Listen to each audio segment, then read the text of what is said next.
বাসর করে ঢুকেই দেখি নিধি জিন্স টপ পরে হাতে চাকু নিয়ে বসে আছে। আমি ভয় পেয়ে গেলাম, আজকে বাসর রাত নাকি আমার মার্ডার হওয়ার রাত। এই রাতে সব মেয়েই শাড়ি পরে ঘোমটা দিয়ে বসে থাকে, এদিকে তো পুরোই বিপরীত দেখা যাচ্ছে। এতক্ষণে নিধি আমাকে খেয়াল করলো। ছোট লোকের বাচ্চা, তোর জন্যই অপেক্ষা করছি। তা বুঝলাম, বাট হাতে চাকু কেন? আজকে তো আমাদের বাসর রাত, এভাবে কথা বলতেছো কেন? এই কথা বলাতেই নিধি আমার সামনে এসে আমার গলায় চাকু ধরলো। আমি ভয় পেয়ে গেলাম। এই মেয়ে যে বদ মেজাজি, কখন কি করে বসে বলা যায় না। তোর মতো ছোট লোকের সাথে আমি বাসর করব ভাবি কি করে? কোন দিক দিয়ে তুই আমার স্বামী হওয়ার যোগ্য? এখন আমাদের বিয়ে হয়েছে। রাখ তোর বিয়ে। আমি একটা ছেলেকে ভালোবাসি, ও 1 বছর আগে বাইরে চলে গেছে। ও কিছুদিনের মধ্যেই দেশে চলে আসবে, তখন তোকে ডিভোর্স দিয়ে ওকে বিয়ে করে নিব। তো আমাকে বিয়ে করলেন কেন? আব্বু তার পার্টনারের ছেলের সাথে আমার বিয়ে ঠিক করে ফেলেছিল, তাই আমি আব্বুকে বলি আমি তোকে ভালোবাসি, আর আব্বু তোকে অনেক বেশি ভালোবাসে, তাই বিয়েতে রাজি হয়ে যায়। কাজটা ঠিক করলেন না, অবশ্যই পস্তাবেন। যা হবে দেখা যাবে। তুই আমাকে সবার সামনে কলেজে থাপ্পড় মেরেছিলি, এখন দেখ আমি তোর কি হালটাই না করি। ভুলে যাবেন না আমি আপনার স্বামী। কিসের স্বামী তুই? তুই আমার 1 মাসের খরচ চালাতে পারবি? তোর 1 বছরের ইনকামেও আমার 1 মাস চলবে না। তোর মতো গরিবরা কারো স্বামী হওয়ার যোগ্যতা রাখে না। আমি হাসতে লাগলাম। আমার হাসি দেখে নিধি বিরক্ত হয়ে জিজ্ঞেস করলো, হাসছি কেন? আমি মাথা নাড়িয়ে এমনি বললাম, চাকুটা তো সরান। তোর মতন জানোয়ারকে বিশ্বাস নেই, কখন কি করে বসিস, তাই সেফটি নিয়ে আসছি। আর তোরা তো থাকিস সুযোগের অপেক্ষায়। স্টপ মিস নিধি, আরেকজনের চরিত্র নিয়ে কথা বলার আগে নিজের চরিত্র ঠিক করেন। আপনি আমার বিয়ে করা বউ, আপনার উপর পুরো অধিকার আছে আমার, বাট জোর করে আপনার সাথে কিছু করার ইচ্ছে নেই আমার। হ্যাঁ, জানা আছে আমার কি করবি আর কি না করবি। যা সোফায় গিয়ে ঘুমিয়ে পড়। আমি আর কথা না বাড়িয়ে শুতে চলে গেলাম। এদিকে নিধিও খাটে শুয়ে পড়ল। আমি ভাবতে লাগলাম নিধি তো কাউকে ভালোবাসে না, তো মিথ্যা কথা কেন বলল? থাক, এসব ভেবে আমার কোনো কাজ নেই, আমি ঘুমিয়ে পড়ি। আমি সোফায় থেকে নিধির দিকে মুখ করে শুয়ে আছি। ঘুমন্ত অবস্থায় মেয়েটাকে কতটা সুন্দর লাগে, আর এই মেয়েটাই কিনা এতটা বদমেজাজি। এসব ভাবতে ভাবতে আমিও ঘুমিয়ে পড়লাম। এবার আমার পরিচয়টা দিয়ে দেই। আমি নীল, বাবা মায়ের বড় সন্তান। আমার ছোট একটা বোন আছে তিথি। আমার বাবার ঢাকা শহরের একজন স্বনামধন্য ব্যবসায়ী। কোনো এক কারণে আজ আমার সব থাকতেও কিছুই নেই, বাবা মা থাকতেও আমি এতিম। আর নিধি হলো আমার মালিকের মেয়ে। আমাকে যখন বাসা থেকে বাহির করে দেওয়া হয়, তখন আমি কাউকে কিছু না বলে চট্টগ্রাম চলে আসি। সেদিন রাতে রেল স্টেশনের পাশে বসেছিলাম। আসার সময় ওয়ালেট, ফোন কিছু নিয়ে আসিনি। কি করব কিছুই বুঝতেছিলাম না। সেদিন রাতে নিধির বাবা আমাকে রাস্তা থেকে বাসায় নিয়ে আসে। আঙ্কেল অনেক ভালো মনের মানুষ। সকালে দরজা ধাক্কানোর শব্দে আমার ঘুমটা ভেঙে গেল। আমি উঠে আমার বালিশটা খাটে নিয়ে রাখলাম। দরজা খুলেই আমি এক প্রকার সারপ্রাইজড হয়ে গেলাম। দেখি আমার বেস্ট ফ্রেন্ড রানা এসে গেছে। অভিনন্দন দোস্ত। ধন্যবাদ। না জানিয়ে বিয়েটা করে ফেললি। গত রাতে হঠাৎ করে সব হয়ে গেছে, সরি দোস্ত। ঠিক আছে। নিধি এখনো ওঠেনি মনে হয়। না, শুয়ে আছে। এই কথা বলতেই নিধির ঘুম ভেঙে গেল। নিধি ঘুম থেকে উঠেই সোফার দিকে না তাকিয়ে নিজের পাশে আমার বালিশ দেখে বলতে শুরু করলো, ছোট লোক, তুই আমার পাশে শোয়ার সাহস কোথা থেকে পেলি? এখন তোমাদের বিয়ে হয়েছে, নীল তোমার সাথে থাকবে না তো কার সাথে থাকবে? রানা, তুমি তুমি কখন এলে? সব ঠিক আছে তো নীল? আরে সবই ঠিক আছে। আসলে ও আমার উপরে রাগ করেছে, তাই শেষ রাতে আমাকে সোফায় পাঠিয়ে দেয়। ও আচ্ছা, কেন কিছু করতে পারোস নাই নাকি? কানের কাছে এসে আস্তে আস্তে বলল। শালা, আমি কি তোর মতো টিউবলাইট নাকি? বিড়বিড় করে কি বলছো? ওটা তুমি বুঝবে না। ওকে, তোমরা কথা বলো, আমি ফ্রেশ হয়ে আসি। আচ্ছা যাও। আমি আর রানা সোফায় গিয়ে বসলাম। রানা আমার দিকে সন্দেহের দৃষ্টিতে আছে।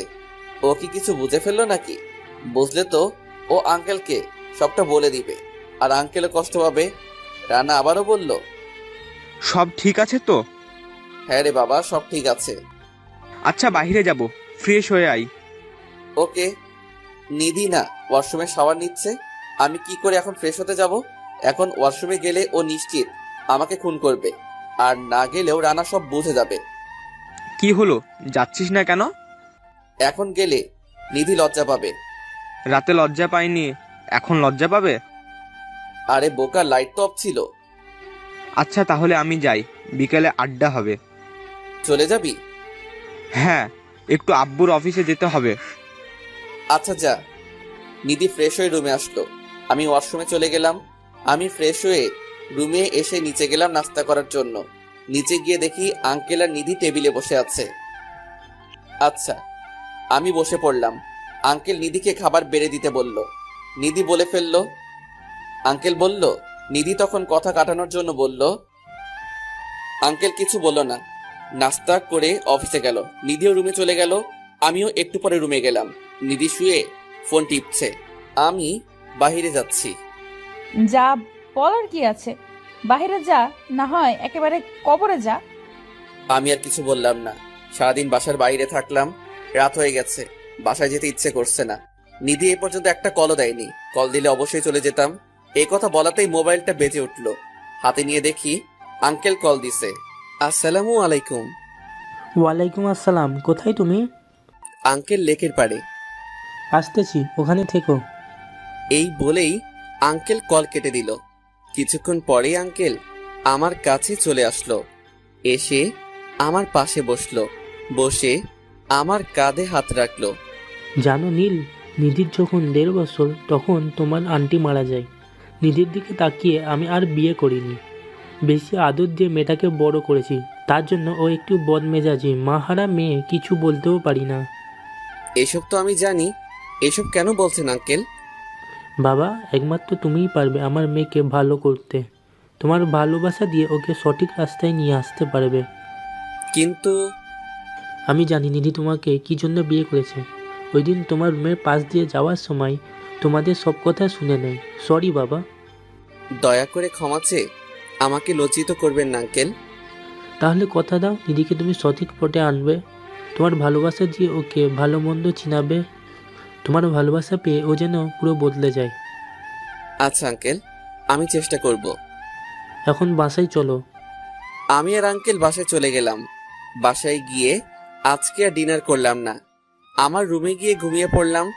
নিধি রুমে আর গেলাম না। কিছুক্ষণ পরেই দরজা ধাক্কানোর শব্দে আমার ঘুম ভেঙে গেল। ঘুম ঘুম চোখে দরজা খুলে দেখি নিধি দাঁড়িয়ে আছে। এত রাতে আপনি? তুই এই রুমে কি করিস? তো কোথায় থাকবো? আমার রুমে আয়। পারবো না। আব্বু জানলে অনেক কষ্ট পাবে। আমি সোফায় ঘুমাতে পারি না।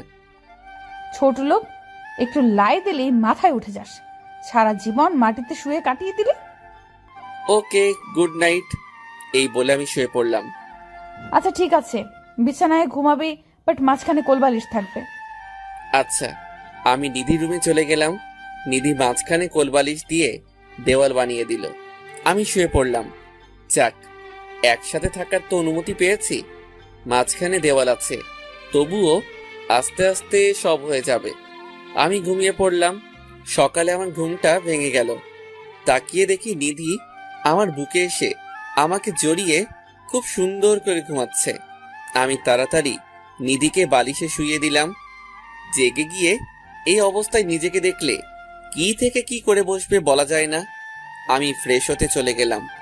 ফ্রেশ হয়ে নিচে চলে আসলাম, দেখি আঙ্কেল বসে কফি খাচ্ছে। আঙ্কেল, আজকে কি বাজারে যেতে হবে? কেন? বাজার করতে হবে না। নীল, তুমি এখন বাড়ির জামাই, এটা ভুলবে না। বাজার করার জন্য অনেক লোক আছে, নাস্তা করে ভার্সিটিতে চলে যাও। আসলে আঙ্কেল একটা কথা বলতে চেয়েছিলাম। বলো। যেভাবেই হোক নিধিকে রাজি করিয়ে কক্সবাজার পাঠানোর ব্যবস্থা করেন। এত আর্জেন্ট কেন? আপনার মেয়েকে ঠিক পথে নিয়ে আসতে হলে আমার তার সাথে একান্ত সময় কাটাতে হবে। ও নিয়ে তুমি টেনশন করো না। 2 দিন পর রাতে ছোটোখাটো একটা পার্টি আছে, পার্টিটা শেষ হলে হানিমুনে যাবে। ওকে। আমি কিন্তু তোমাদের দেশের বাইরে পাঠাতে চেয়েছিলাম হানিমুনের জন্য। সেটা পরে হবে। নিধি কি করো? ঘুমিয়ে আছে। যাও ডেকে নিয়ে নাস্তা করে কলেজে যাও। ওকে। আমি রুমে চলে গেলাম। রুমে গিয়ে দেখি নিধি ঘুমিয়েই আছে। আমি গিয়ে ডাক দিলাম, বাট উঠল না। আর কোনো উপায় না পেয়ে আমি নিধির গায়ে একটু ধাক্কা দিলাম। নিধির ঘুমটা ভেঙে গেল। নিধি এমন একটা কাজ করলো যা আমি কল্পনাও করতে পারিনি। এই সামান্য বিষয়ে এমন বিহেভ করবে ভাবতেও পারিনি। আমি রুমে চলে গেলাম। রুমে গিয়ে দেখি নিধি ঘুমিয়েই আছে। আমি গিয়ে ডাক দিলাম, বাট উঠল না।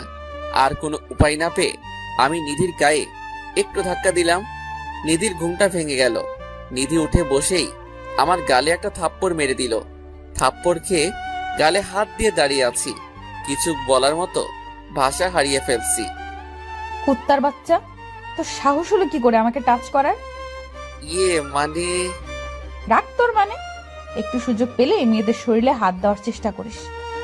আমার কথাটা তো শুনবেন। কি শুনবো তোর কথা? জানোয়ারের সাথে কথা বলার ইচ্ছে নেই। এখন যা সামনে থেকে। এনাফ। আরে একটা কথা বললে খবর আছে তোর। নিজেকে কি ভাবিস, মহাসুন্দরী? তোর থেকে তো দিন মজুরির মেয়েরা অনেক ভালো। বেশি শিক্ষিত না থাকলেও তো তোর মতো অহংকারী মেয়ে না। আর কি বলছিস সুযোগ? ওরকম ইচ্ছা থাকলে গতকালকে রাতেই তোর সাথে যা ইচ্ছা করতে পারতাম। এই কথা বলে আমি ভার্সিটি চলে গেলাম। নিধি শুধু শুনলো কথাগুলো, কিছুই বলেনি। প্রতিদিন আমি নিধিকে ড্রাইভ করে কলেজে নিয়ে যাই। আজকে রাগ করে আমি রিকশায় করেই কলেজে যাওয়ার জন্য রওনা দিলাম। আমি রানাকে কল করলাম। পুরো কলেজে আমার একটা বন্ধুই, সেটা রানা। রানা কল রিসিভ করলো। কোথায় তুই? কলেজ গেটে অপেক্ষা করছি তোর জন্য। ও, একটু লেট হবে রে। আজকে রিকশায় করে আসতেছি। কেন, গাড়ির কি হয়েছে? কলেজে এসে সবকিছু বলছি। কোন পর্যন্ত? চৌরাস্তায়। ওকে। আমি কল কেটে দিলাম। 5 মিনিট যেতে না যেতেই রানা আমার সামনে এসে হাজির।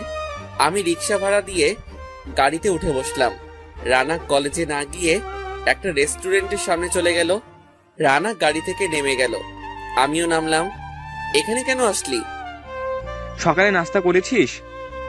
না, করা হয়নি। জানতাম। চল ভিতরে চল। আমি আর রানা নাস্তা করে বাইরে চলে আসলাম। এরপর আমরা কলেজে চলে গেলাম।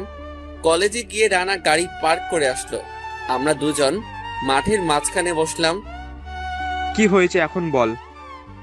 নিধি আমাকে স্বামী হিসেবে মেনে নেয়নি।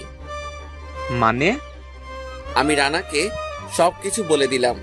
রানা শুনে কিছুক্ষণ চুপ করে রইল। ও হয়তো ভাবছে এখন কি করা উচিত।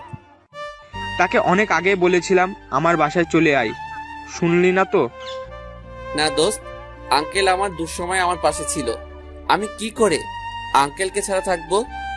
আচ্ছা নীল, তোর বাসাটা কোথায় ছিল? এসব কথা রাখ এখন। ওদিকে তাকিয়ে দেখ। দেখি নিধি ওর ছেলে বন্ধুদের সাথে হাসাহাসি করে কলেজে ঢুকছে। এটা ওর নিত্যদিনের কাজ। এই বিষয়ে কিছু বললেই মেয়েটা আরো অপমান করে, তাই আমি কিছু বলি না। বাট এখন তো আমার বউ, পুরো অধিকার আছে ওর উপরে। থাক, এখানে কিছু বললে আবার অপমান শুরু করে দিবে। এ কি, নিধি দেখি ওর সব ফ্রেন্ডদের নিয়ে আমাদের দিকে আসছে। ওরা আমাদের সামনে এসে দাঁড়ালো। নিধির ফ্রেন্ড ফাহাদ বলল, কিরে নীল, তোর আর নিধির বলে বিয়ে হয়েছে? হ্যাঁ। বড়লোকের একমাত্র সুন্দরী মেয়ে দেখে লোভ সামলাতে পারেনি। ছোট লোকদের স্বভাবই এরকম, এরা সুযোগের অপেক্ষায় থাকে, কখন কোন ধনী মেয়েকে বিয়ে করে ফেলা যায়। আরেকটা কথা, তোমাদের মুখ থেকে বাহির হলে আমার মনে হয় না নেক্সট টাইম এই কলেজে পা রাখতে পারবে। রানা, তুমিও না।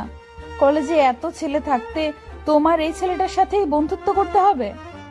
দেখো নিধি, এই কথাটা অন্যকে বললে তাকে যে কি করতাম আমি নিজেও জানি না। নীল এখন তোমার স্বামী, এটা মনে রেখো। আর একটা নিধি, তোমাকে বলে দিলাম, যে এরকম করতেছো একসময় সে এরকম টাই ফিরে পাবে। এই কথা বলাতে নিধি মুখ বাঁকা করে চলে গেল। আমি শুধু শুনলাম, বলার মতো কিছুই নেই। আর আপনারা হয়তো ভাবছেন আমি মন খারাপ করে বসে আছি। আরে না, আমি হাসলাম শুধু কথাগুলো শুনে। এগুলো শুনে আমার পুরোটাই অভ্যাস আছে। আমার এই হাসি দেখে রানা কেমন অদ্ভুত দৃষ্টিতে আমার দিকে তাকিয়ে আছে। রানা যদি আমার ফ্রেন্ড না হতো তাহলে যে কত অত্যাচারী আমার সহ্য করতে হতো। আজকে আমাদের কলেজে নতুন প্রফেসর আসবে। তুই কি করে জানলি? গতকাল রাতে আব্বু বলল। রানার আব্বু এই কলেজের প্রতিষ্ঠাতা। ও, চলো ক্লাসে চলে যাই। ক্লাসে গিয়ে বসে আছি। আমি আর রানা সামনের বেঞ্চে বসলাম। কিছুক্ষণ পরে প্রিন্সিপাল স্যার রুমে আসলো। তার পিছনে পিছনে একজন লোক আসলো। লোকটা মুখ আমার চিরচেনা। সে এখানে কি করতে এসেছে? এখন আমার পরিচয়টা সবাই না জানলেই হয়। লোকটাকে দেখে আমি চমকে উঠলাম। সে আর কেউ নয়, আমার সাবেক ভার্সিটির প্রফেসর রিয়াদ স্যার। কি করব কিছুই বুঝতে পারতেছি না।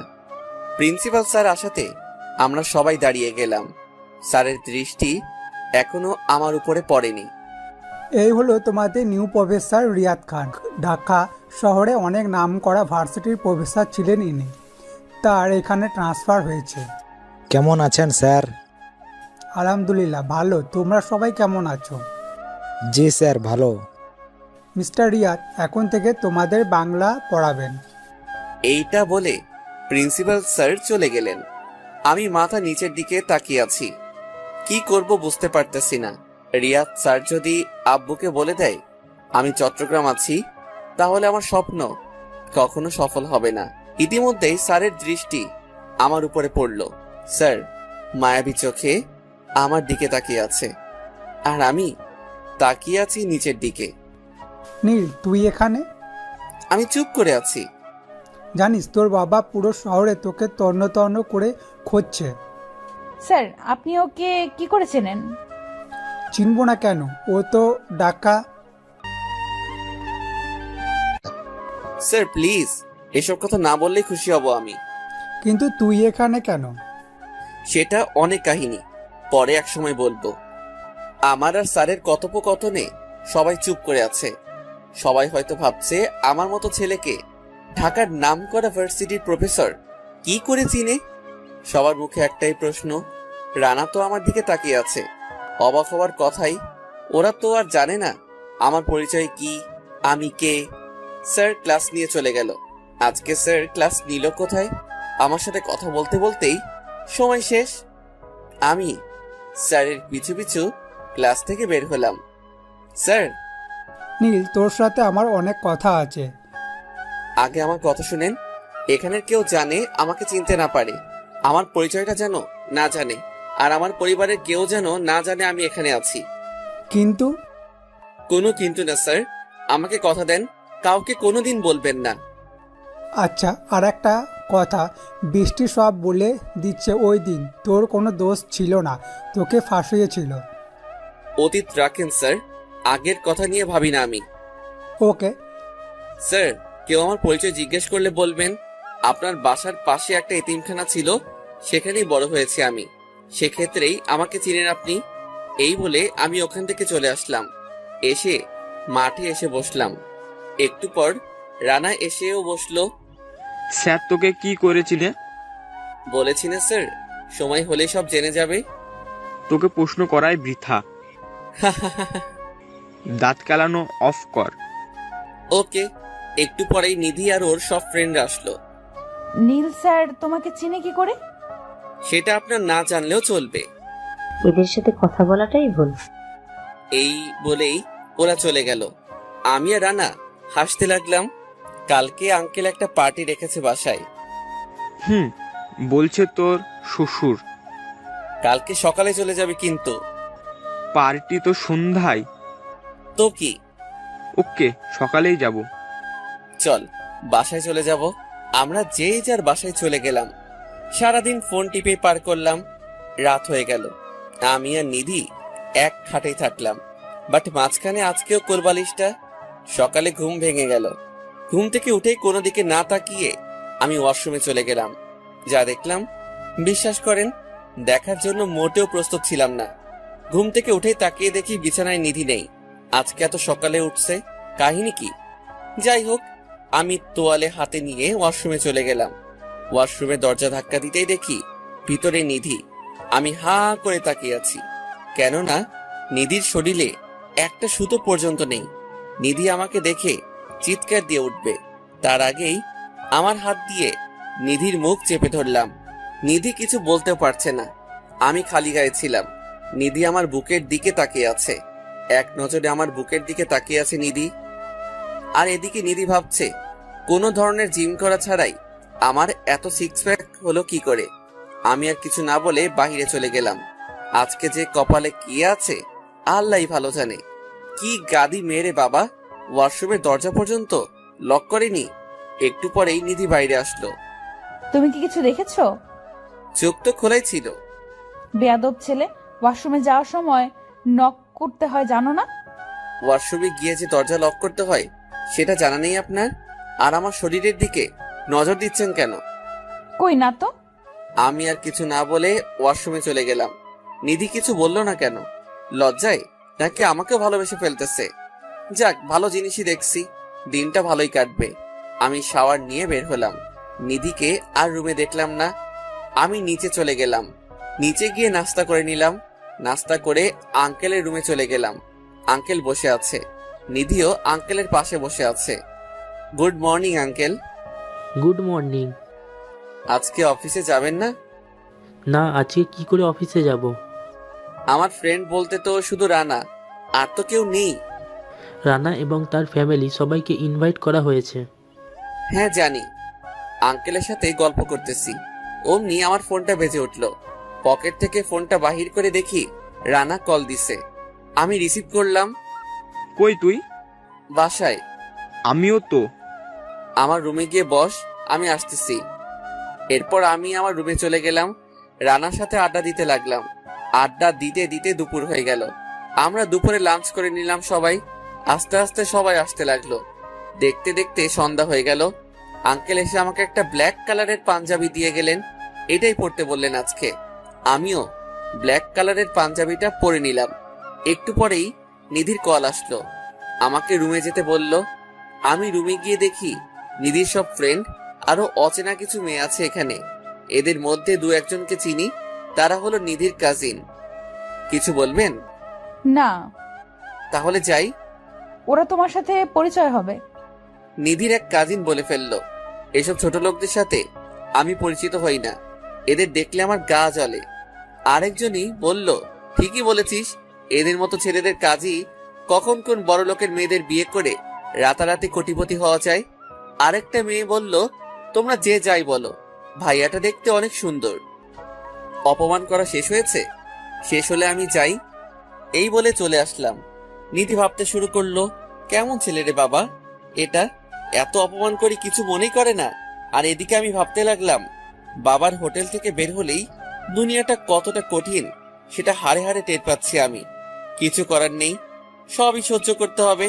তবে ইনশাআল্লাহ আমারও দিন আসবে, অপেক্ষায় থাকলাম। চোখ দিয়ে হঠাৎ করেই এক ফুটো পানি গড়িয়ে পড়ল। আমি চোখের পানিটা মুছে ফেললাম। চোখের পানিগুলাও জানি কেমন অল্পতেই চলে আসে। পার্টিতে সবাই উপস্থিত হয়েছে। আমি আর রানা এক জায়গায় দাঁড়িয়ে গল্প করতেছি। তখনই দেখি উপর থেকে নিধি নিচে আসছে। নিধিকে দেখি মাশাআল্লাহ বলে ফেললাম। মেয়েটা এত সুন্দর, বাট ব্যবহারটা কি বাজে।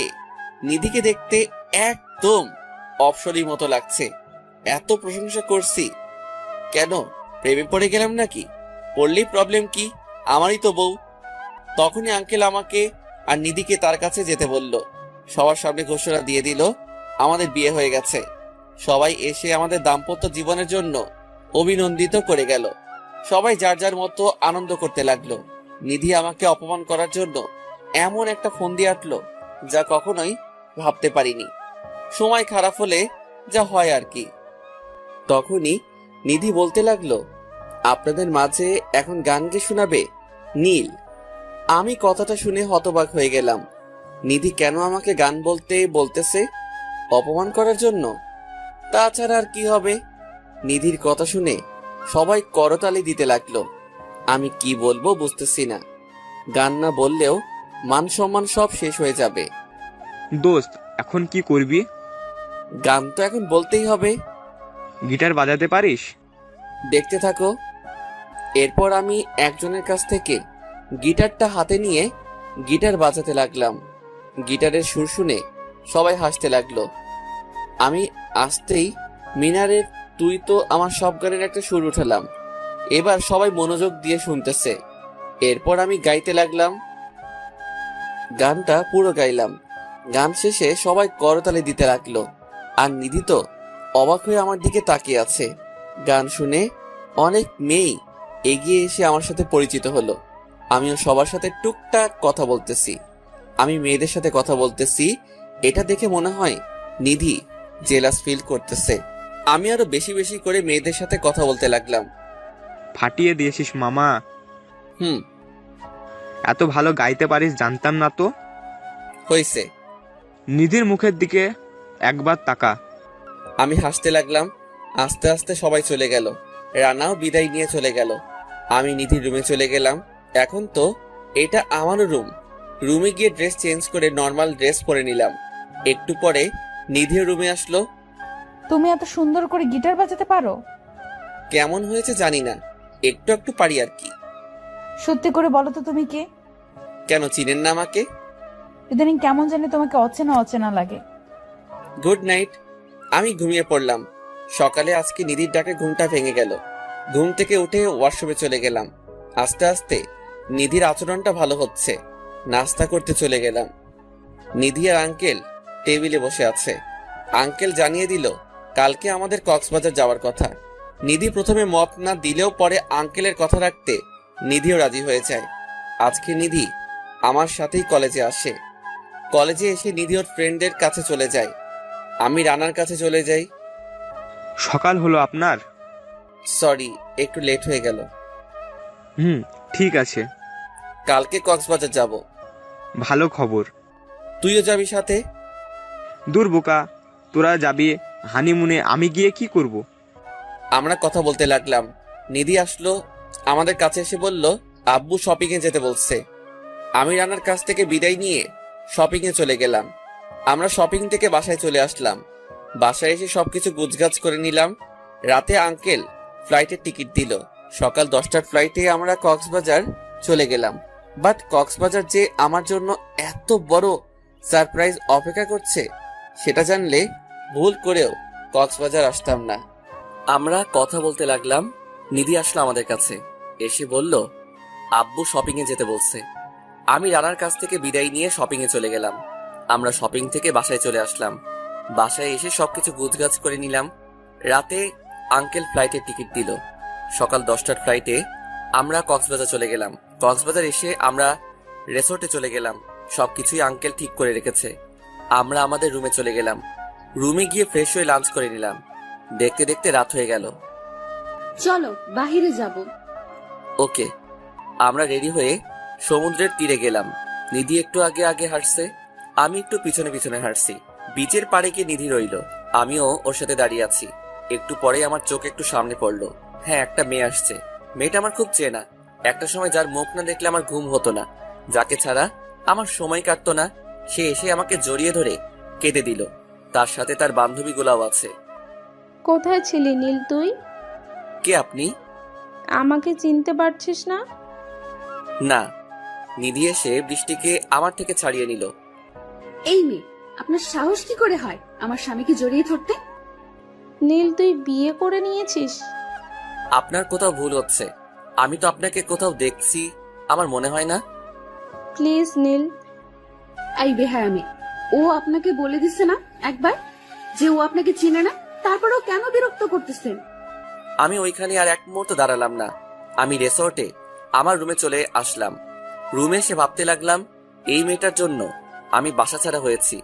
বাট নিধি একটু জেলাস হয়েছে। নিধিও আমাকে ভালোবাসতে শুরু করেছে। আমার পিছন পিছন নিধিও রুমে আসলো। নীল, ওটা কে? চিনি না। সত্যি তো? হ্যাঁ, একদম সত্যি। আর হ্যাঁ, বাসায় চলে যাব, চলেন। হোয়াট? বাসায় কেন যাব? ওকে, আপনি থাকেন, আমি চলে যাব। একটা কথা বলি। বলেন। চলো আমরা সাজেক যাই। আঙ্কেলকে জানাতে হবে। না, আব্বুকে বলতে হবে না, আব্বুকে আমি সব বলে দিব। ওকে। দেন আমরা রিসোর্ট থেকে বের হয়ে রাঙামাটির উদ্দেশ্যে রওনা দিলাম। যেতে যেতে আমাদের অনেক রাত হয়ে গেল। এখানে আমার একটা ফ্রেন্ড আছে, তাকে কল দিলাম। আমার কল পেয়ে সে একদম অবাক হয়ে গেল। পুরো 9 মাস পরে তাকে কল দিলাম। হ্যালো, কই তুই? আমি তো বাসায়। আমি তোদের বাসার আশেপাশে আছি। লোকেশন পাঠা। 10 মিনিটের মধ্যে রিফাত আমাদের কাছে চলে আসলো। এসেই আমাকে জড়িয়ে ধরলো। দোস্ত, কেমন আছিস তুই? আলহামদুলিল্লাহ ভালো, তুই? এই তো ভালো। সাথে কে এইটা? তোর ভাবি। না জানিয়ে বিয়ে করে নিলি? আর তুই আর বাসায় যাস নাই? না দোস্ত, সময় হলে সব বলবো। এখন ভালো একটা হোটেল বুক কর দে। আম্মু তোকে নিয়ে বাসায় যেতে বলেছে, আর আমার বাসায় উঠবি না, একসময় যে আন্টির সাথে দেখা করে আসবো। এরপর রিফাত একটা হোটেলে আমাদের জন্য রুমটা বুক করে দিয়ে চলে গেল। আমি আর নিধি রুমে চলে গেলাম। রুমে গিয়ে ফ্রেশ হয়ে নিলাম। সারাদিন জার্নি করাতে অনেকটাই ক্লান্ত লাগছে। আমি রানাকে কল করে বলে দিলাম আমি সাজেক আসছি। দেন আমরা ডিনার করে ঘুমিয়ে পড়লাম। সকালে ঘুম থেকে উঠে আমরা নাস্তা করে রিফাতদের বাসায় চলে গেলাম। সারাদিন ওইখানে কাটিয়ে সন্ধ্যার সময় রিফাতের বাসা থেকে বাহির হলাম। দেখি একটা টং দোকানের মতো দোকান, ওইখানে ভাং বিক্রি হচ্ছে। মাটির গ্লাসে সবাই খাচ্ছে। নিধির চোখটাও ওদিকেই পড়লো। নিধি জিজ্ঞাসা করলো, ওটা কি? আমি বললাম চিনি না। নিধি বলল, ওটা খাবে? অনেকবার না করার পরেও শুনলো না। দেন জোর করে খেয়ে ফেললো। একসময় নিধি নেশায় পড়ে গেল, আবল তাবল বকছে। আমি নিধিকে নিয়ে রেসর্টে চলে গেলাম। নিধি ওয়াশরুমে চলে গেল। ওয়াশরুমে গিয়ে বমি করতে লাগলো। নিধিকে নিয়ে এসে শুয়ে দিলাম, বাট ওর ড্রেসটা নষ্ট হয়ে গেছে। কি করব বুঝতেছি না। ও তো একেবারে সেন্সলেস হয়ে পড়েছে। নিধি সকালে ঘুম থেকে উঠেই আমাকে গালাগালি করতে শুরু করলো। আমি রেসর্টের একজন মহিলা স্টাফ নিয়ে আসলাম। ওনাকে বললাম নিধির ড্রেসটা চেঞ্জ করে দিতে। আমি বাইরে অপেক্ষা করতে লাগলাম। ড্রেস চেঞ্জ করে দিয়ে মেয়েটি চলে গেল। আমি নিধির গায়ে ভালো করে কাঁথা দিয়ে দিলাম। মাঝ রাতে নিধি কাঁপছে। গায়ে হাত দিয়ে দেখি প্রচন্ড জ্বর এসেছে। আমি সারা রাত জেগে নিধির গায়ে জলপট্টি দিলাম। একসময় জলপট্টি দিতে দিতে ঘুমিয়ে পড়লাম। সকালে নিধির কাঁদার শব্দে আমার ঘুমটা ভেঙে গেল। তাকিয়ে দেখি নিধি বসে বসে কাঁদছে। বুঝলাম না কাঁদতেছে কেন। কোনো বাজে স্বপ্ন দেখলো নাকি? কি হয়েছে? এই কথা বলাতেই নিধি আমার গালে 2টা থাপ্পড় মেরে বসলো। এতক্ষণ ঘুম ঘুম চোখ ছিল। থাপ্পড় খেয়ে আমি ভালো করে নিধির দিকে তাকালাম। কেঁদে কেঁদে চোখ লাল করে ফেলছে। আমার ড্রেসটা চেঞ্জ করার সাহস তুই কোথা থেকে পেলি? না জানি রাতে আমার সাথে আরো কি কি করেছিস। এসব কি বলছেন? একদম ঠিক বলছি। তোকে আমি বিশ্বাস করতে শুরু করেছিলাম, আর তুই বিশ্বাসের এই মর্যাদা দিলি। আপনি যা ভাবছেন তা কিছুই হয়নি। সব ছেলেরাই এমন। ওরা থাকেই সুযোগের অপেক্ষায়। সুযোগ পেলেই হায়নাদের মতো মেয়েদের শরীরের উপর ঝাঁপিয়ে পড়ে। দূর হ চোখের সামনে থেকে। আমি আর কথা না বাড়িয়ে চলে গেলাম রুম থেকে। এখন আর হাজার বললেও বিশ্বাস করবে না। আমি যাওয়ার সময় বলে গেলাম রুমে নিধির জন্য নাস্তা দেওয়ার জন্য। আমি নিচে গিয়ে একটা হোটেলে খেয়ে নিলাম আর একা একা ঘুরতে লাগলাম। কালকে রাতে যে মেয়েটি নিধির ড্রেস চেঞ্জ করে দিয়েছে, সে খাবার নিয়ে নিধি রুমে যায়। মেয়েটি খাবার দিয়ে চলে যাওয়ার সময়, আপু একটা কথা জিজ্ঞাসা করব? জি। ওই ভাইয়াটি কি হয় আপনার? কেন? না, রাতে বমি করার পরে আপনার ড্রেসটি নষ্ট হয়ে গিয়েছিল। উনি আমাকে ডেকে এনে আপনার ড্রেসটি চেঞ্জ করালো। ড্রেস আপনি চেঞ্জ করেছেন? হ্যাঁ, আর ওই ভাইয়াটা সারা রাত আপনার মাথায় জলপট্টি দিয়েছে। ওকে। এরপর মেয়েটি চলে গেল। বিনা কারণে নীলকে এতগুলো কথা শোনালাম, এমনকি গায়ে পর্যন্ত হাত তুললাম। না জানি ছেলেটা কত কষ্ট পাচ্ছে। পাক, তাতে আমার কি? আমি তো আর ওকে ভালোবাসি না। নিধি এসব ভাবতে লাগলো। নিধি এবার আমাকে কল করে রুমে আসতে বলল। আমি রুমে আসলাম। সরি। ভুল কিছু করেননি তো? আর হ্যাঁ, বাসায় চলে যাব এখনই। না। আপনার ইচ্ছা হলে আপনি থাকতে পারেন। আমরা বাসায় চলে আসলাম। বাসায় এসে আঙ্কেলকে বললাম ওখানে ভালো লাগে না, তাই চলে এসেছি। এইভাবে কেটে গেল প্রায় 4 মাস। হ্যাঁ, আমি আর নিধি এখন ভালো বন্ধু। ও তেমন একটা খারাপ ব্যবহার করে না আমার সাথে। এখন আমরা আলাদা আলাদা রুমে থাকি, কথাও কম বলি। আমাদের ডিল হয়েছে 6 মাস পরে আমাদের ডিভোর্স হয়ে যাবে। এই বিষয়ে আঙ্কেল কিছু জানে না। এই শহরে আর মাত্র 2 মাস থাকবো, ডিভোর্স হয়ে গেলে ঢাকা চলে যাব। নিধি আমার রুমে আসলো। রুমে সে বলল আজকে ওর বেস্ট ফ্রেন্ড রুহানের জন্মদিন, রাতে বাড়ি একটা পার্টি রেখেছে। আঙ্কেল নিধিকে একা যাওয়ার অনুমতি দিবে না, তাই সাথে আমাকেও নিয়ে যাবে। আমি রাজি হয়ে গেলাম। রাতে পার্টিতে চলে গেলাম। পার্টিতে যাওয়ার সাথে সাথে নিধির ফ্রেন্ডরা আমাকে অপমান করা শুরু করলো। ছোট লোক পার্টিতে এসেছে, আমি চুপচাপ এসব শুনতে লাগলাম। এখন অভ্যাস হয়ে গেছে এসব শুনতে, আর মন খারাপ হয় না এসব শুনলে। সবাই যার যার মতো এনজয় করছে। নিধি ড্রিঙ্কস করতে লাগলো। নিধি ড্রিঙ্কস করতে করতে অবস্থা খারাপ করে ফেলছে। রুহান নিধিকে উপরে নিয়ে যাচ্ছে। আমি তেমন একটা খেয়াল দিলাম না। নিধির একটা ফ্রেন্ড এসে বলল রুহানের মতলব ভালো না, আর ও এমনিতে অনেক বাজে ছেলে। আমিও ওদের পিছন পিছনে গেলাম। ওর একটা রুমে গিয়ে রুম আটকে দিল। নিধি বলতেছে, কি করছো কি রুহান? ছাড়ো আমাকে, চেঁচাবো কিন্তু আমি। আমি দরজায় নক করলাম। রুহান দরজা খুলে দিল। দরজা খোলার সাথে সাথেই রুহানের বুকে লাথি দিয়ে ফেলে দিলাম। আস্তে আস্তে সবাই এখানে আসলো। আমি রুহানকে মারতে লাগলাম। এতক্ষণে নিধির হালকা নেশা কেটে গেছে। নিধি এসে আমাকে থামাতে চাইল। আমি থামলাম না দেখে নিধি আমার গালে থাপ্পড় দিল। আমি অবাক হয়ে গালে হাত দিয়ে দাঁড়িয়ে আছি। সবার সামনে নিধি আমার গায়ে হাত তুললো। সবাই অবাক হয়ে গেছে। ছোট লোকের বাচ্চা, তোর সাহস হয় কি করে? হ্যাঁ, রুহানের শরীরে হাত তোলায়? আপনার সাথে খারাপ ব্যবহার করছিল। সেটা আমি বুঝবো। জানোয়ারের বাচ্চা, যাদের বাবা মার ঠিক নাই তারা কি ভদ্রতা শিখেছে নাকি? এই কথা বলার সাথে সাথে আমি নিধির গালে একটা থাপ্পড় মেরে দিলাম। নিধি গালে হাত দিয়ে আমার দিকে তাকিয়ে আছে। অনেক হয়েছে, আর না। অনেক সহ্য করেছি, বাট কখনো ভাবি নাই আমার বাবা মা নিয়ে গালি দিবি তুই। তুই আমার সম্পর্কে কতটা জানিস? আর কথায় কথায় কি বলস ছোট লোক? আরে আমার বাবা চাইলে তোদের মতো বড় লোকদের সকাল বিকেল কিনতে পারে। শুধু আঙ্কেলকে কথা দিয়েছিলাম, তাই এতদিন এসব সহ্য করেছি। আর না, আর সহ্য করব না। তোর মতো মেয়ে আমার বাসার সামনে সব সময় সিরিয়াল ধরে থাকে, বাট আমি কিনা তোর মতো অহংকারী একটা মেয়ের প্রেমে পড়লাম। গুড বাই মিস নিধি। এই বলে আমি ওখান থেকে বেরিয়ে আসলাম। ওখান থেকে এসে রানার বাসায় চলে গেলাম। গিয়ে রানাকে সব বললাম। রানা বলল, ওদের বাসায় যাওয়ার কোনো প্রয়োজন নেই তোর। আমি রানাকে বলে দিলাম আমি আমার বাসায় চলে যাব। রানা অবাক হয়ে বলল, তোর বাসা কোথায়? ঢাকা। তাহলে তুই এখানে কি করিস? দিন আমি রানাকে সব বললাম। সব শুনে রানা আমাকে জড়িয়ে ধরে কেঁদে দিল। রানা বলতে লাগলো, দোস্ত, তোর ভেতর এত কষ্ট বোঝা যায় না। রানা অনলাইনে সকাল 6টার বাসের টিকিট কেটে রাখলো। ওদিকে নিধির ফ্রেন্ড রানা নিধিকে অনেক কথা শোনাতে লাগলো। ছেলেটা তোর ইজ্জত বাঁচালো, আর তুই ছেলেটার সাথে কি ব্যবহারটাই না করলি। সবাই নিধিকে এসব কথা শোনাতে লাগলো। নিধি তো কাঁদতে কাঁদতে বাসায় চলে গেল। আমার ফোন আমি অফ করে রাখলাম। আঙ্কেল আর নিধি নাম্বারে কল দিতে লাগলো। রানা বলে দিল ও জানে না আমি কোথায়। আমি আর রানা ঘুমিয়ে পড়লাম। সকালে রানা বাস স্টেশন পর্যন্ত আমাকে ড্রপ করে দিল। সকাল 11টার সময় আমি ঢাকা গিয়ে পৌঁছালাম। 1 বছর 2 মাস পরে সেই চেনা শহরে পা রাখলাম। আমি আমার পুরনো সিমটা চালু করলাম। আমার ফ্রেন্ড জয়কে কল করলাম। কল দেওয়ার সাথে সাথে জয় কল রিসিভ করলো। নীল, কোথায় তুই? জানিস তোর সাথে যোগাযোগ করার কত চেষ্টা করেছি। স্টেশনে আছি, এসে নিয়ে যা। ওয়েট, আসতেছি আমি। কিছুক্ষণের মধ্যেই জয় এসে পড়লো। জয় এসেই আমাকে জড়িয়ে ধরলো। আমিও জয়কে জড়িয়ে ধরলাম। জয়কে ছাড়া আমি কখনো এতদিন দূরে থাকিনি। আগে আমরা টাঙ্গাইলে থাকতাম, তখন একসাথে স্কুলে পড়তাম।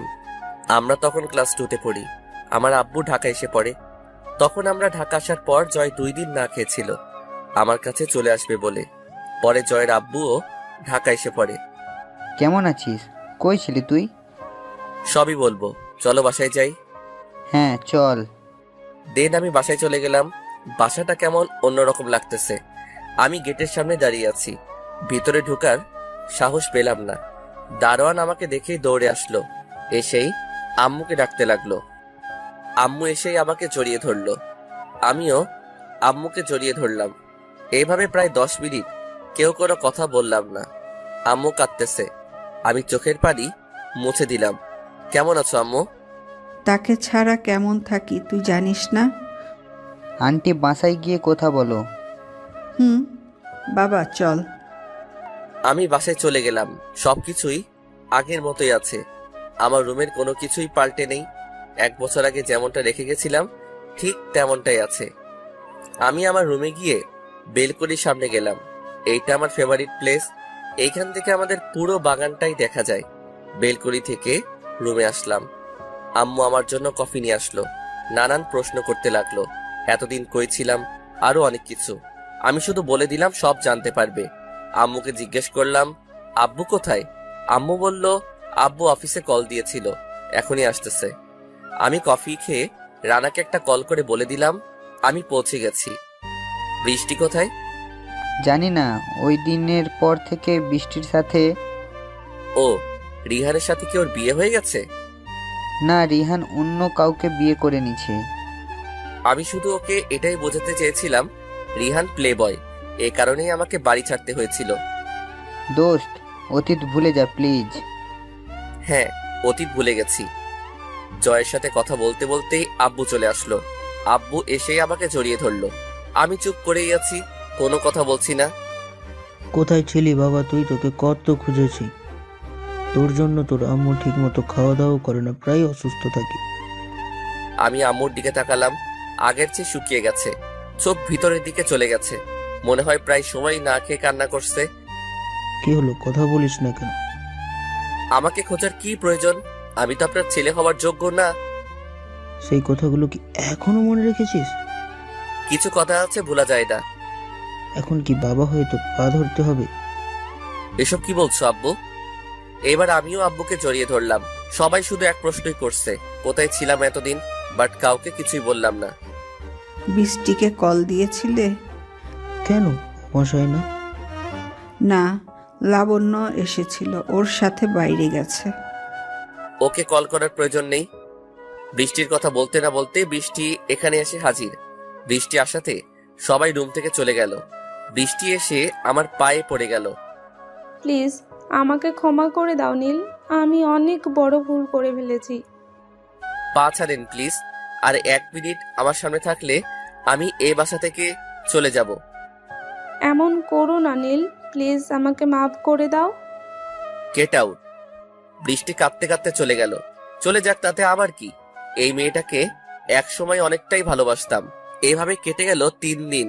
এদিকে আঙ্কেল ও দিদির সাথে কথা বলে না। নিধি ভালো করে বুঝতে পারতেছে ও আমার প্রেমে পড়ে গেছে। এদিকে আঙ্কেলও আমাকে তন্ন তন্ন করে খুঁজতেছে। আর কিছু না ভেবেই নিধি রানার কাছে গেল, সাথে আঙ্কেলকেও নিয়ে গেল। রানা নিধিকে দেখে অবাক হয়ে গেল। নীল কোথায়? আমি জানি না। প্লিজ বলো। সরি, আমি সত্যি জানি না। রান্না জেনে থাকলে বলে দাও। আমার মেয়েটা না খেয়ে কান্না করতে করতে শেষ হয়ে গেল। সেটা আগে বুঝা উচিত ছিল আঙ্কেল। নিধি কম অপমান করেই নাই নীলকে। কখনো স্বামী সম্মানটাই পায়নি নীল। আমি আমার ভুল বুঝতে পেরেছি, তুমি আমাকে শুধু একবার বলো নীল কোথায়। আমি জানি না। রানাকে অনেক রিকোয়েস্ট করার পরেও রানা বলেনি আমি কোথায়। নিধি আর আঙ্কেল হতাশ হয়ে বাসায় ফিরলেন। এদিকে আঙ্কেল মেয়ের কান্না একদমই সহ্য করতে পারছে না। কি করবে কিছু বুঝতেছেও না। হঠাৎ করেই নিধির মনে হলো ভার্সিটিতে নিউ একজন প্রফেসর আসছে, সেই একমাত্র নীলের খোঁজ দিতে পারবে। নিধি আর লেট না করে আঙ্কেলকে নিয়ে ভার্সিটিতে চলে গেল। ভার্সিটিতে গিয়ে স্যারের কেবিনে চলে গেল দুজনেই। স্যার বসতে বলল। স্যার নীল কোথায়? আমি কি করে জানাবো নীল কোথায়? স্যার আপনি সবই জানেন, প্লিজ বলেন। তুমি নীলের কে হও? আমি ওর ওয়াইফ। হোয়াট? বাট আমি খেয়াল করতাম তোমরা সারাদিনই নীলকে অপমান করতে। Sorry sir. নীলের পরিচয় আমি দিতে পারবো না। এবার নিধি স্যারের পা ধরে কেঁদে দিল। এবার স্যারের অনেকটাই মায়া লাগলো। স্যার নিধিকে উঠিয়ে বসিয়ে দিয়ে 1 গ্লাস পানি দিল। নীল কোনো সাধারণ ফ্যামিলির ছেলে না। তাহলে কেউ? আপনি অবশ্যই চিনবেন ওর বাবাকে, যেহেতু আপনিও একজন ব্যবসায়ী। নাম কি ওর বাবার? কি সত্যি? একদম সত্যি। আপনাদের কথা তো আমি কিছুই বুঝতে পারতেছি না। তাহলে শোনো, ঢাকা শহরে টপ 5 জন ধনী ব্যক্তির মাঝে নীলের বাবা একজন। তাহলে ও ঢাকা থেকে এখানে আসলো কেন? অনেক কাহিনী আছে এখানে। সবকিছু খুলে বলেন। ওকে, তাহলে শোনো। নীল ওর বাবা মায়ের একমাত্র সন্তান। খুব ভালো স্টুডেন্টও ছিল, একটু রাজনীতি করতো। বাবা মায়ের খুব আদরের সন্তান ছিল। বাবার টাকার অভাব নেই, বাট ওর কোনো অহংকার ছিল না। নীল একটি মেয়েকে ভালোবাসতো, সেটা হলো বৃষ্টি। বৃষ্টি নীলের বড় চাচুর মেয়ের বোন। বৃষ্টি খুব ছোট থাকতেই ওর মা বাবা মারা যায়। সেখান থেকেই বৃষ্টি নীলের আম্মুর কাছে মানুষ হয়। বৃষ্টি নীলের 1 বছরের বড়, সেই ক্ষেত্রে বৃষ্টি নীলকে ভালোবাসতো না। বাট নীলের আব্বুর স্বপ্ন ছিল বৃষ্টিকেই ঘরের বউ করবে। একদিন নীল আর নীলের ফ্রেন্ডরা কলেজে বসে আছে, তাকে দেখে রিহান আর ওর ফ্রেন্ডরা মিলে একটা মেয়েকে জোর করে সিগারেট খাওয়াচ্ছে। মেয়েটা কান্না করে দিছে। এই দেখে নীল আর ওর ফ্রেন্ডরা রেহানের কাছে চলে যায়। রেহান ছিল নীলের 1 ব্যাচ সিনিয়র, বৃষ্টির আর রেহান ছিল সেম ব্যাচ। এখানে কি হচ্ছে? এখানে কি হচ্ছে সেটা তো দেখতে হবে না। তাকে অনেক বুঝিয়েছি, আড্ডা আজকে তোর র্যাগিং করা বের করব। এই বলে নীল আর ওর ফ্রেন্ডরা রেহান আর ওর ফ্রেন্ডের ইচ্ছা রকম মারে।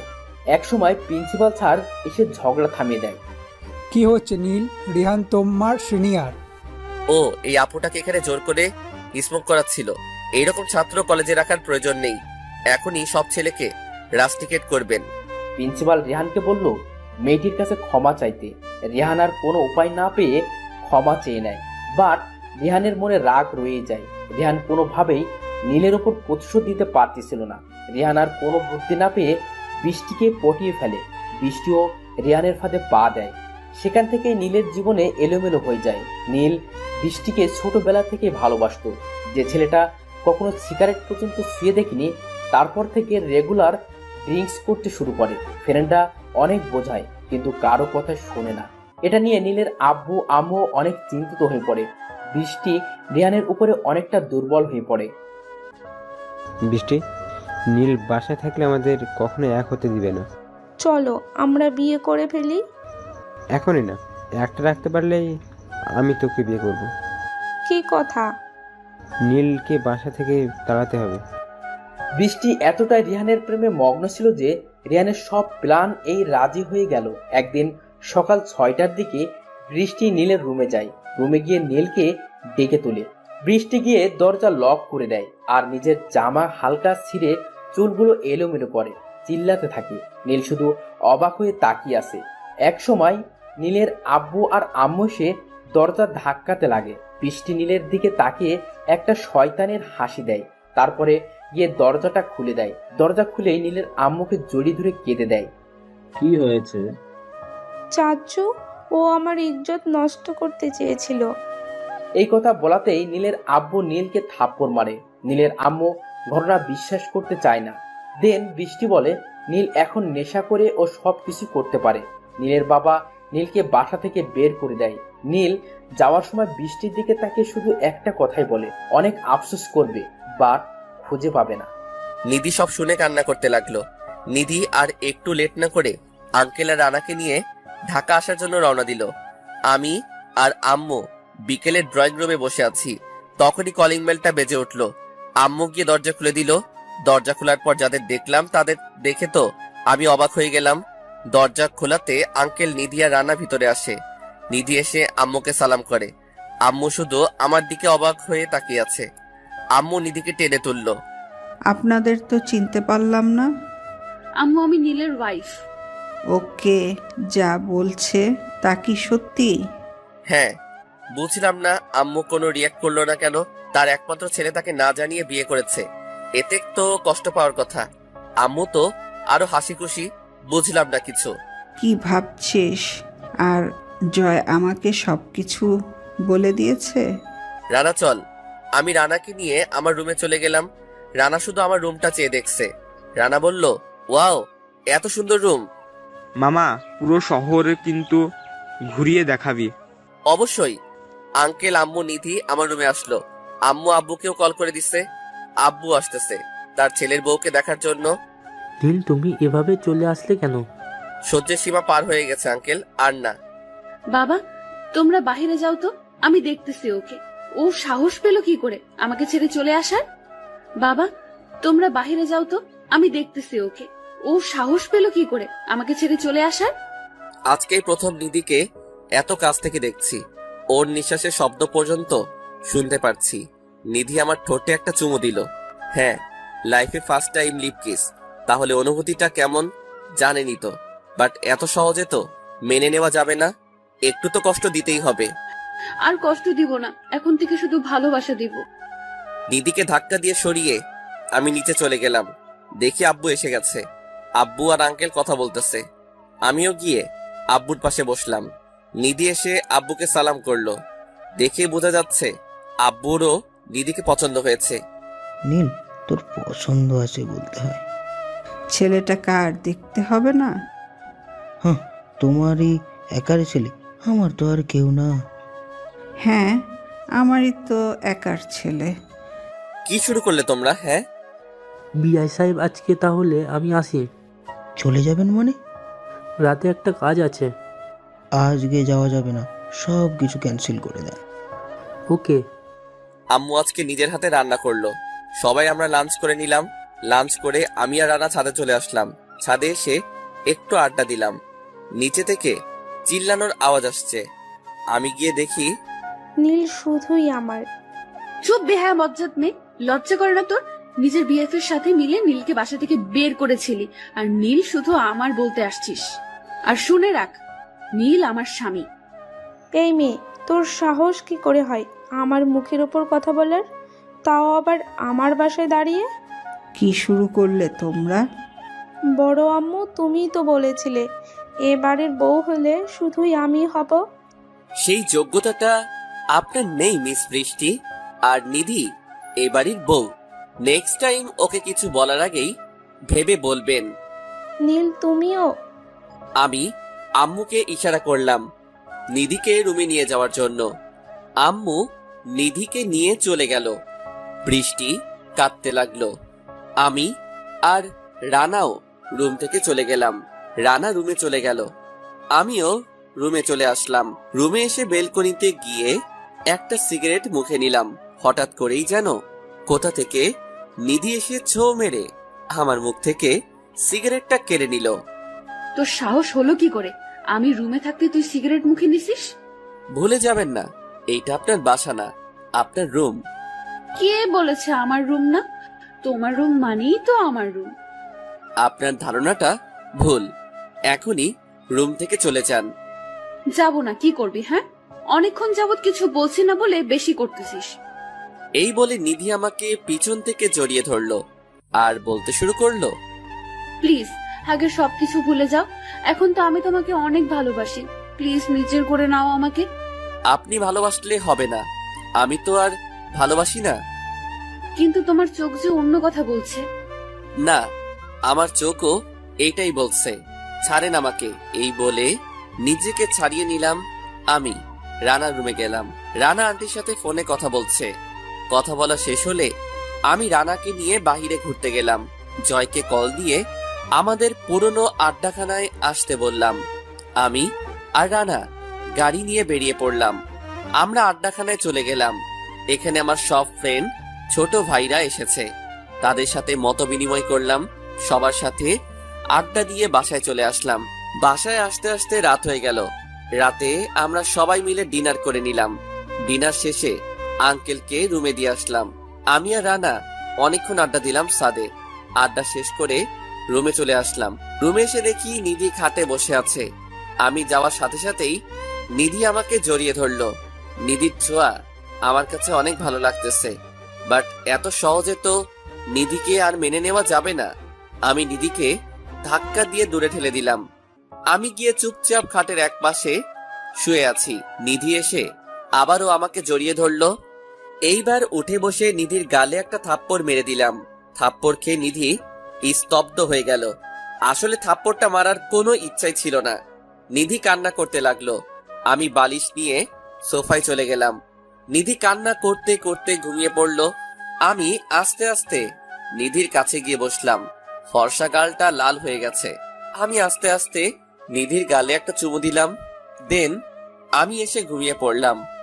সকালে নিধির ডাকে ঘুম ভেঙে গেল। ঘুম ঘুম চোখে তাকিয়ে দেখি, বাট যা দেখলাম নিজেকে কন্ট্রোল করতে পারবো কিনা জানি না। সদ্য গোসল করে এসেছে নিধি। নিধির শরীরে শুধু টাওয়েল পেঁচানো, চুল থেকে ফোঁটা ফোঁটা পানি পড়তেছে। আসলে ভেজা চুলে মেয়েদের একটু বেশি মায়াবী লাগে। আমি একধানে নিধির দিকে তাকিয়ে আছি। ওভাবে তাকিয়ে কি দেখতেছো? কিছু না, বাট আপনি এই অবস্থায় কেন? কেন, এই অবস্থাতে ভালো লাগছে না নাকি? একদম না। নিধি মন খারাপ করে আবার ওয়াশরুমে চলে গেল। কি করে বোঝাই, এ অবস্থায় তুমি যদি বেশিক্ষণ আমার সামনে থাকো তাহলে তো নিজেকে আর কন্ট্রোল করতে পারবো না। এ কি, নিধি ওয়াশরুম থেকে কাপড় নিয়ে রুমে আসলো। রুমে এসে আমার সামনেই ড্রেস চেঞ্জ করতে লাগলো। ওয়াশরুম কি হয়েছে? ওয়াশরুমে আমার প্রবলেম আছে, এখানেই চেঞ্জ করব। তোমার কোনো সমস্যা?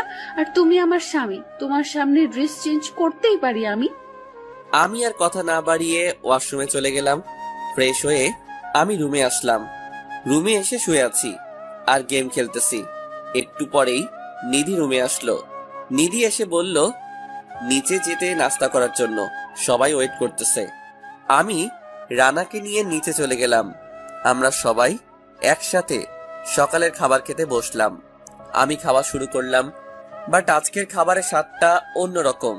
এইটা তো আম্মুর হাতে রান্না না? আম্মু, তুমি রান্না করেছো? অনেক সুন্দর হয়েছে। নিধি রান্না করছে?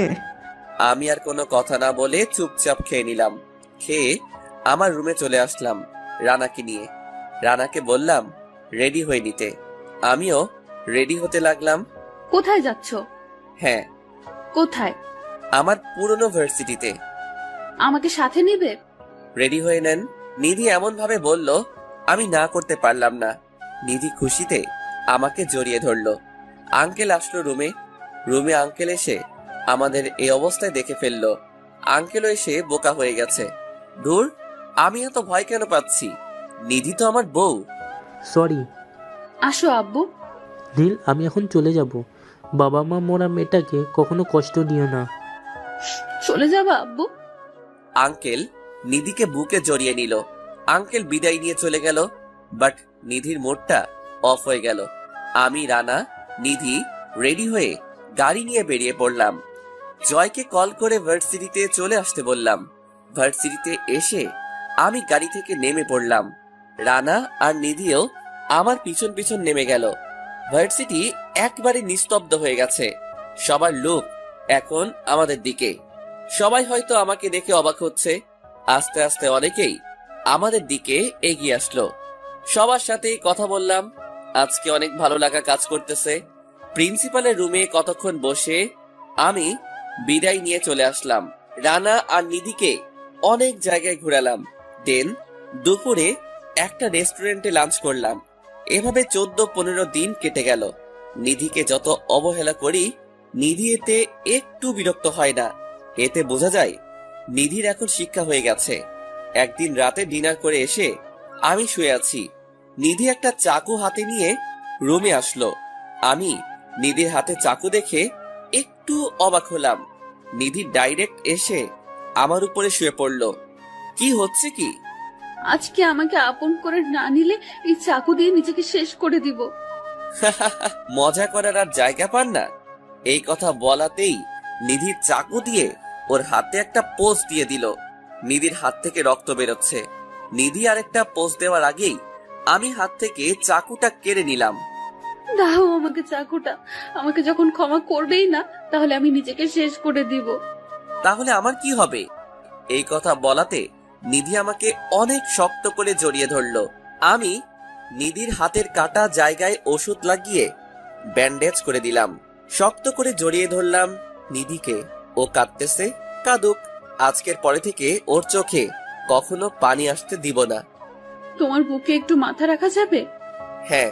আমি শুয়ে পড়লাম। নিধি আমার বুকে মাথা দিয়ে শুয়ে আছে। আমি নিধির মাথায় হাত বুলিয়ে দিচ্ছি। আমি নিধির কপালে একটা চুমু দিলাম। নিধি লজ্জায় আমার বুকে মুখ লুকালো। আমার একটা জিনিস চাই, দিবে? হ্যাঁ, বলো কি চাও? আমাকে একটা বেবি দাও, আর কিচ্ছু লাগবে না। ও আচ্ছা, এই কথা? হ্যাঁ। লজ্জায় নিধির গাল দুটো লাল হয়ে গেল।